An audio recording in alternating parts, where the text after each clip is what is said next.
দেখেন ভাই, এটা একটা সিম্পল বিষয় ছিল। ভাই বলে ভাই আমি কোনো গ্যাঞ্জাম চাই না। কিরে গ্যাঞ্জাম করলে কি করবি? এই বেটা কথা বলছ না কেন? কিরে চুপ কেন? বল কথা বল। আরে বেটা কথা বল বেটা। ভাই এটা একটু বেশি হয়ে যেতেছে না? কি বললি?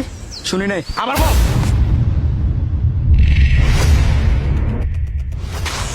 যা হালা আছে নাকি মরছে দেখতো।